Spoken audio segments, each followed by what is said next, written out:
Hello, welcome to the AERE Solutions channel. In this video, I'll be presenting to us an example on the principle of equilibrium. And we're going to walk through this problem as an example. That says, given that each weight is 5,000 newtons, that's the weight on the beam, and the mass of the beam is 250 kilograms, find the tension in the string EF and the reactions at point A. To solve a problem in mechanics, the first thing to do is to produce the free body diagram. And to do that, first you isolate every system connected to the beam, as this case is.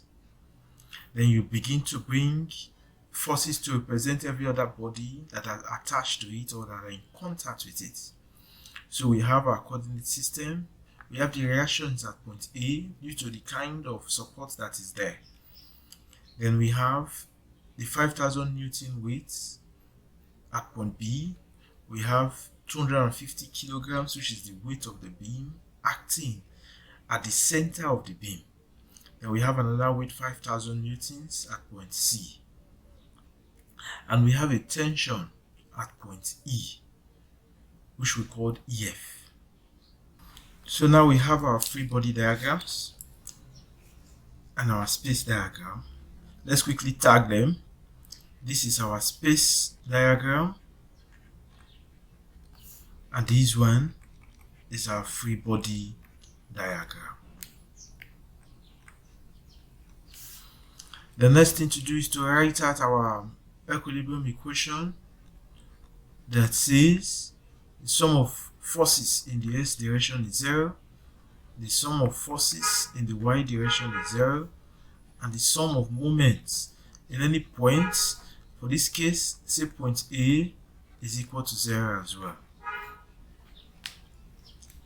And having known this, we may want to progress with writing each and all of the forces in their component form. Starting from this force, we can say this is F1. We have that F1 is equal to 5,000 newtons acting downwards, which means it's at an angle of 90 degrees with the horizontal. And if that is resolved into components, we're likely going to get 0I minus 5,000 J.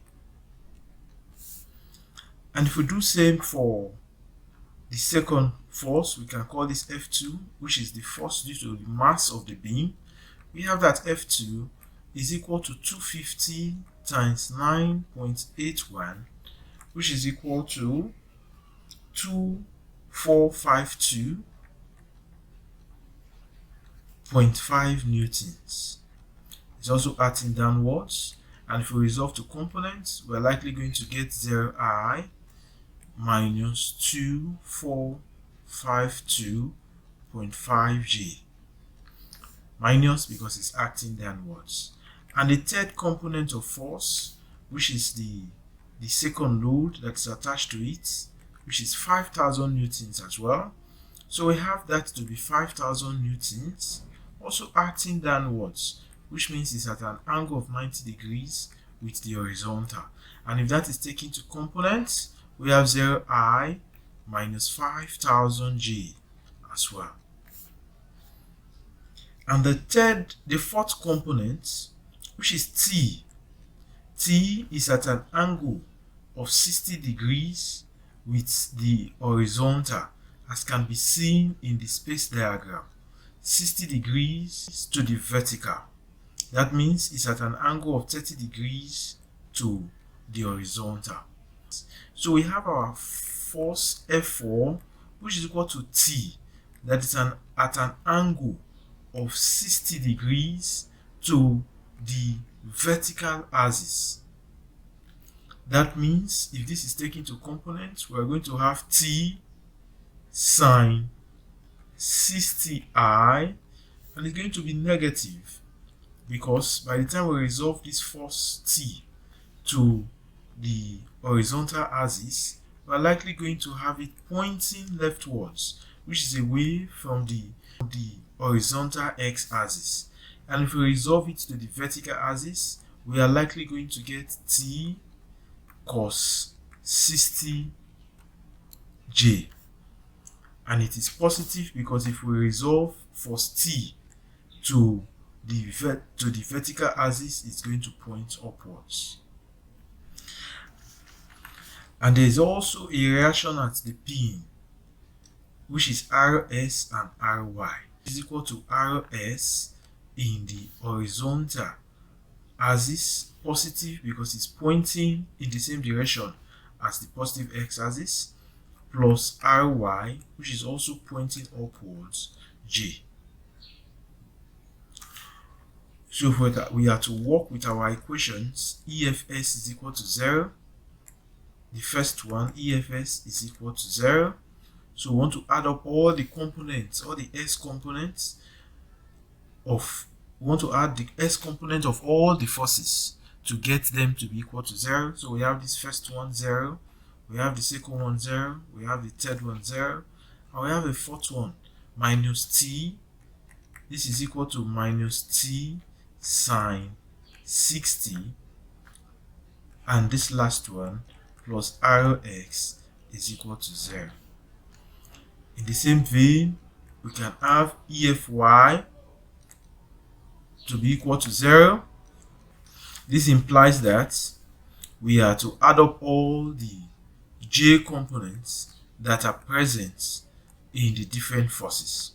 So we have, for the first one, we have minus 5,000, minus 5,000. Then we also had, for the weights, minus 2452.5.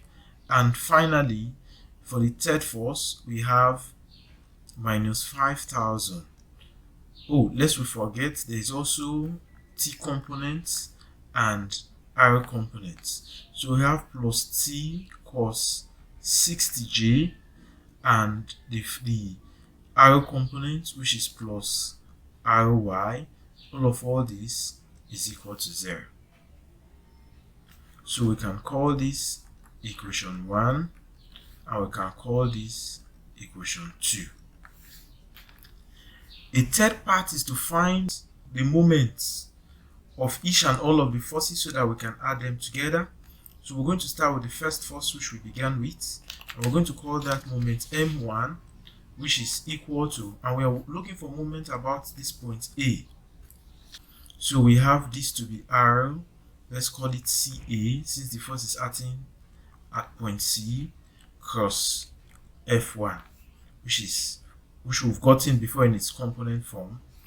So we have RCA to be equal to, if we are to move from point A to point C, we are likely going to have traveled 5 meters plus, we're likely going to have traveled from point A 50 meters plus 10 meters, which is 60, plus 20 meters, which is 80. So we have this to be 80I, and it's going to be positive because by the time we're moving from point A to point C, we would have moved in the positive X direction. And because it's at the center, for we to get to point C, we also travel, downwards from the center point, which is going to be half this distance, which is 5. We already had the size of the beam to be 5 meters. So if we split it into 2, we are going to have half of it, that it will move downwards, and that's 2.5.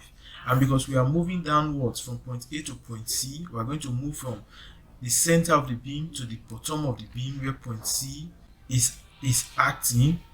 So likely we will get minus 2.5 J. And we already had our F earlier to be 0I minus 5,000 newtons J. So our M1 will be equal to R cos F, which is equal to I J K. And we input our values of R, which is 80 and minus 2.5 and 0. Then for F1, if you input the values, you get 0, you have minus 5,000, and you have 0. If you work this out carefully, you're going to get m1 is equal to minus 400,000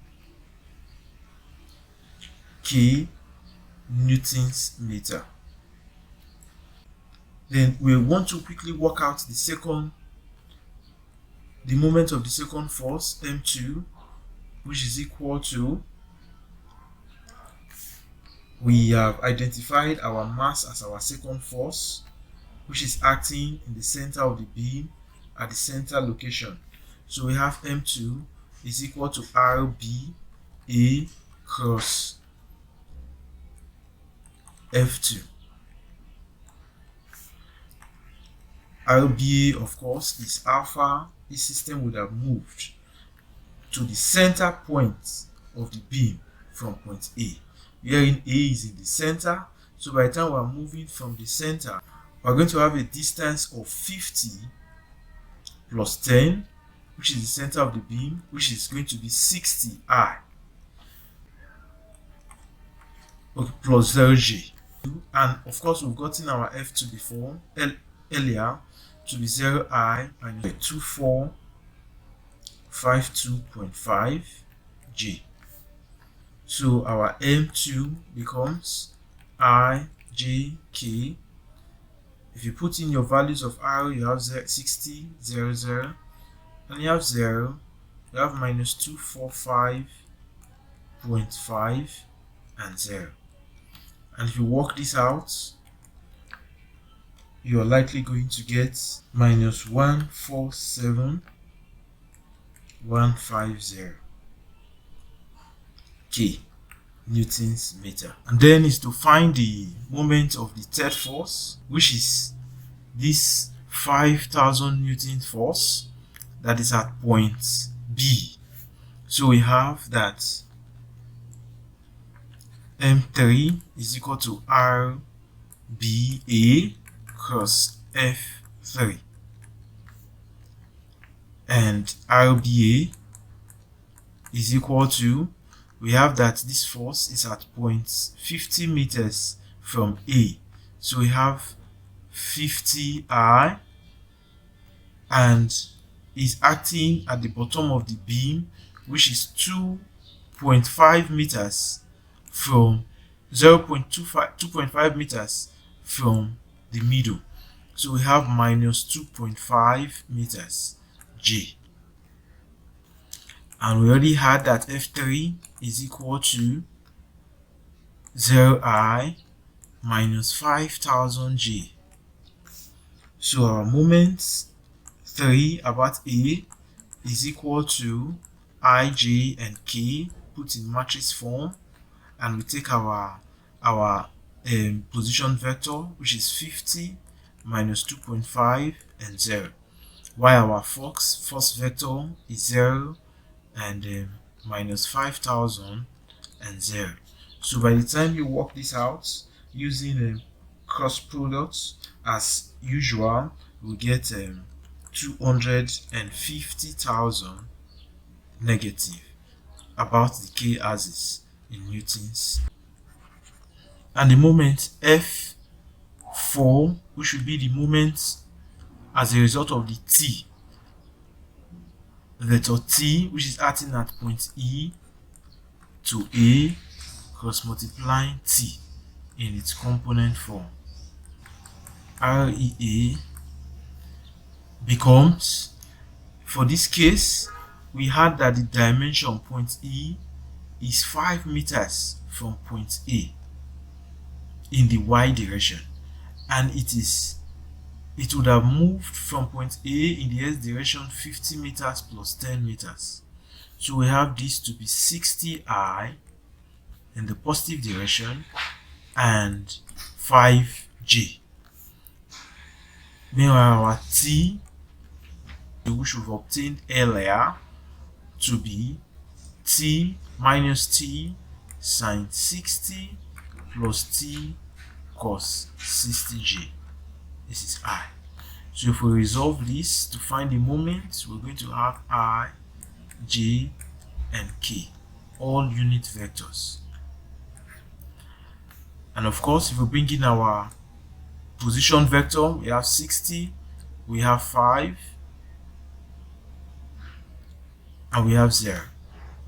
Then for the first vector, we have t sine 60 minus and t cos 60 and 0.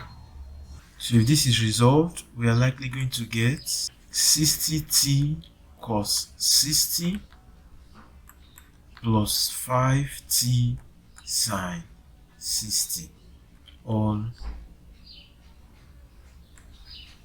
k Newton meters. And finally, the moment of force Rx and Ry about A, let's call that M5, is equal to RAA cross R. And RAA, of course, is equal to 0, so it therefore means that M5 is equal to 0. And we have that the sum of these moments about A is equal to 0. And if the sum of moments about A equal to 0, we've calculated all the moment terms before. So we're going to have that M1 plus M2 plus M3 plus M4 plus M5 is equal to 0. And if we work that out, that will give us minus 250,000 minus 400,000, and we have minus 147,150 plus 60t cos 60 plus 5t sine 60 plus 0 all is equal to 0. And if we simplify this, collecting like terms, we are likely going to get 34.3301 t to be equal to 797,150. So if we make t subject to the formula from this equation, one can easily get t to be equal to 797,150 divided by 34.3301, and that will give us our answer for t, which is 23,220 newtons. And from equation 1, we already had that Rs is equal to t sine 60, which is equal to 23,220 times sine 60, and Rs will be 20,109.2 newtons. And likewise, we had that Ry from equation 2 is equal to 10245.5 minus t sine 30. And if you work that out, you're going to have Ry to be equal to 10245.5 minus, we already had t to be 23,220 times sine 30. And once that is simplified, we get our answer for Ry, which should be 1 minus 1365.07 newtons. And therefore, our question is answered. So we can write out our values out clearly. We are asked to look for tension in the string, and tension in the string is 23,220 newtons. We have our value for Rs to be equal to 20,109.2 newtons. and our value for Ry to be equal to minus 1365.07 newtons. So at the end of the day, we've gotten our value for T to be 23.220 newtons, our value for Rs to be 20.109 newtons, and our value for Ry to be minus 1365 newtons. And these are the forces that we've been asked to determine. I do hope that the video was clear enough. I want to thank you for watching, and I hope to see you in our next video.